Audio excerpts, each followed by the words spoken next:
Hello, good morning, students. Today we will discuss chapter 10 Constitution as a living document. तो constitution किस तरह से living document होता है। Living means which have life. तो क्या कॉन्स्टिट्यूशन में कोई लाइफ है? जैसे जो लिविंग ऑर्गेनिज्म होता है वो मूवमेंट करता है, चलता फिरता है, ग्रोथ करता है, खाता पीता है। तो क्या कॉन्स्टिट्यूशन भी ऐसा होता है?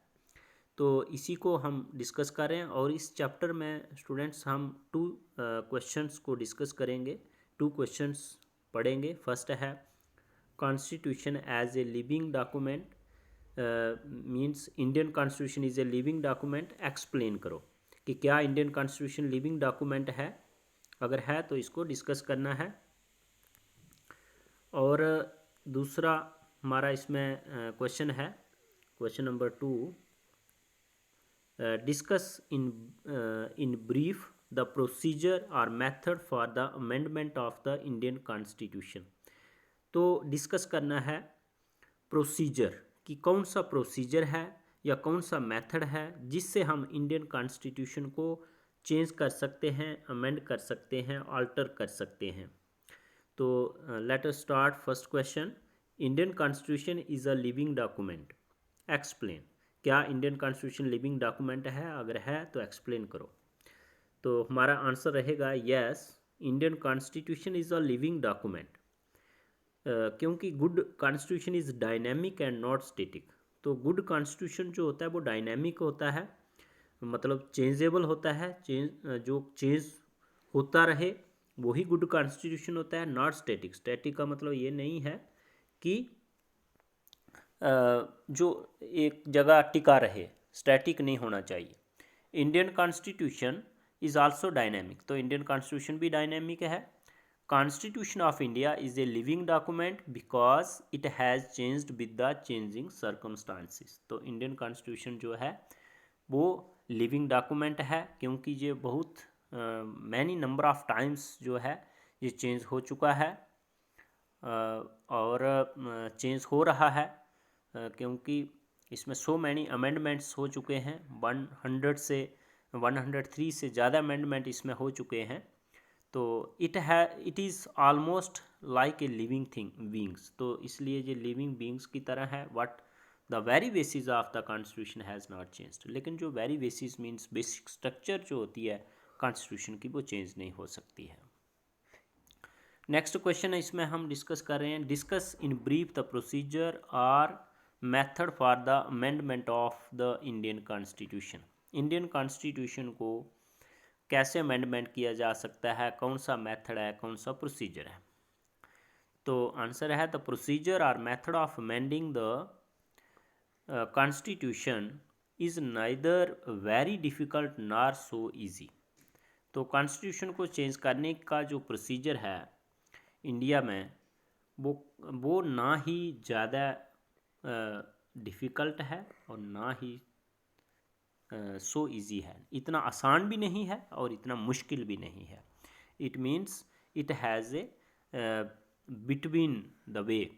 तो को बीच का रास्ता इंडिया जो कॉन्स्टिट्यूशन मेकर्स थे उन्होंने अडॉप्ट किया। तो इंडियन कॉन्स्टिट्यूशन मतलब रिजिड भी है और फ्लेक्सिबल भी है। The framers of the Indian constitution adopted the middle path and made the constitution of India. तो इंडियन कॉन्स्टिट्यूशन जो मेकर थे, फ्रेमर्स थे, उन्होंने बीच का रास्ता अपनाया और neither too rigid not too flexible. और इंडियन कॉन्स्टिट्यूशन जो है made the constitution of India neither too rigid. Rigid मतलब ज़्यादा मुश्किल भी नहीं है, ज़्यादा सख्त भी नहीं है और ना ही ज़्यादा आसान है, फ्लेक्सिबल भी नहीं है। There are 3 types of procedures of amending the Indian constitution. तो 3 तरह के प्रोसीजर हैं इंडियन कॉन्स्टिट्यूशन को चेंज करने के। द प्रोसीजर और method is given in article 368 of the Indian constitution. तो जो इसका प्रोसीजर है वो आर्टिकल 368 जो है ऑफ इंडियन कॉन्स्टिट्यूशन का, उसमें जो प्रोसीजर और मेथड दिया गया है उसके अकॉर्डिंग ही इंडियन कॉन्स्टिट्यूशन चेंज होता है। The procedures are given as below. तो फर्स्ट जो प्रोसीजर है, फर्स्ट मेथड जो है इंडियन कॉन्स्टिट्यूशन को चेंज करने का, that is amendment by the parliament by a simple majority. तो पार्लियामेंट जो है इंडियन कॉन्स्टिट्यूशन को चेंज करती है सिंपल मेजॉरिटी के साथ। First procedure, a number of provisions in the constitution are of temporary nature, क्योंकि बहुत सारे प्रोविज़न जो हैं इंडियन कॉन्स्टिट्यूशन में वो टेम्परेरी नेचर हैं।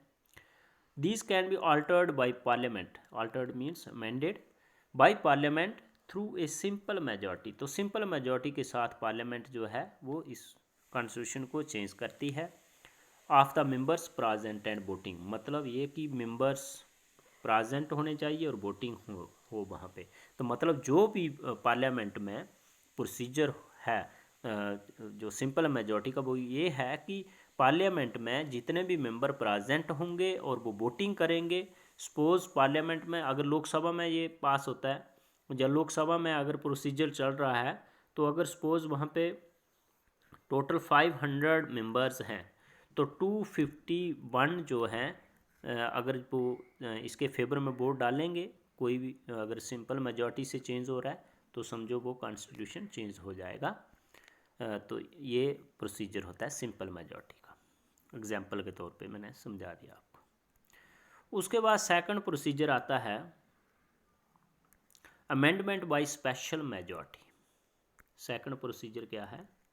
Amendment by special majority.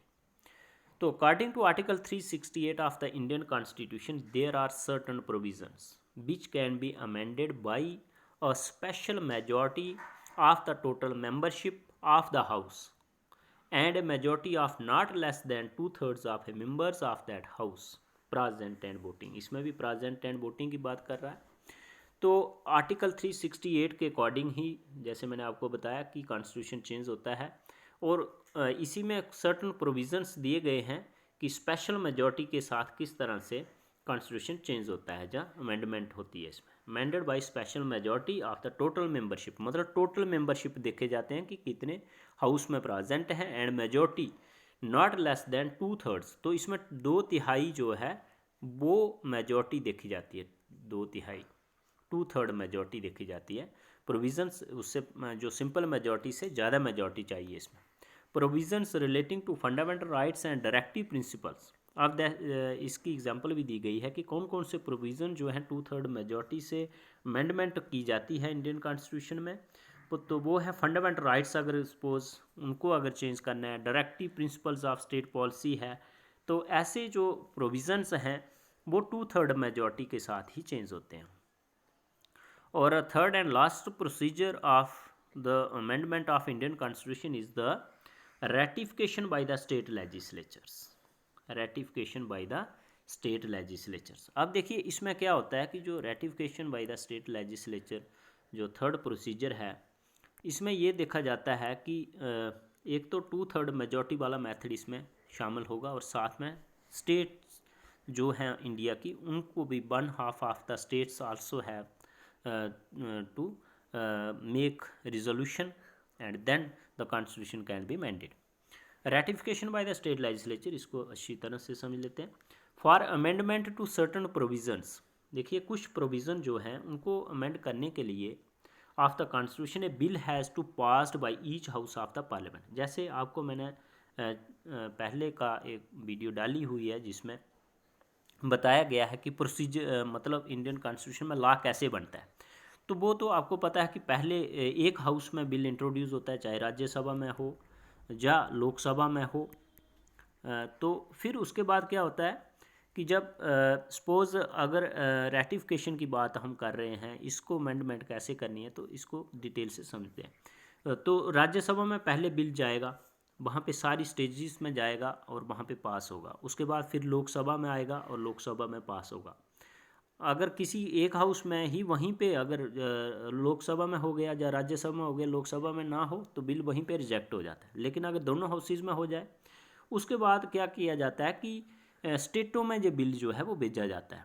सारी स्टेटों में नहीं, जो 50% जो हैं वो स्टेट्स जो हैं हमारी, वो इस वहाँ पे भेजा जाता है। 50% स्टेट्स में कम से कम 50% से ज़्यादा स्टेटों में ये पास होना चाहिए।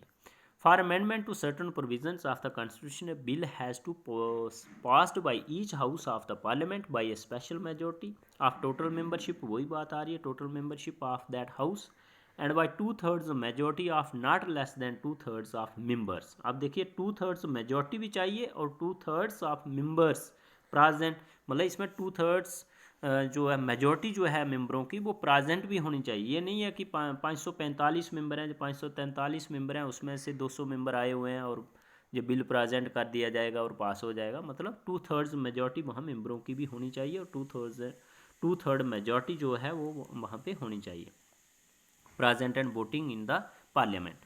After that the amendment has to be ratified by the legislature. उसके बाद amendment जो है वो ratify किया जाता है, इसको जो स्टेटों में भेज के जो पास करने की प्रक्रिया है उसी को रेटिफिकेशन कहा जा रहा है। By the legislature of not less then 1/2 of the state, जैसे मैंने कहा कि 1/2 ऑफ द स्टेट जो है बाई रिजोल्यूशन उनको डालना है। सपोज अगर जैसे हमारे इंडिया की 28 स्टेट्स हैं तो 28 स्टेट्स में से कम 15 स्टेटें जो हैं वो इसको पास करेंगी, 15 स्टेटें जो है पास करेंगी, तब जाके जो बिल जो है वो पास होगा। Then the bill is presented to the president for is assent. और जब 15 स्टेट्स मतलब 50% स्टेट्स इसको रेक्टिफाई कर देती हैं then will be presented to the president for is final assent. तो फाइनल असेंट के लिए फिर कहाँ जाएगा, प्रेजिडेंट के पास, और तब जाके कोई लॉ बनता है या कोई अमेंडमेंट होती है। तो लॉ बनाने के लिए भी यही प्रक्रिया रहती है कि दोनों हाउसेज में बिल पास हो और उसके बाद फिर प्रेसिडेंट के पास जाए। तो बच्चों ये था प्रोसीजर और constitution as a living document का क्वेश्चन।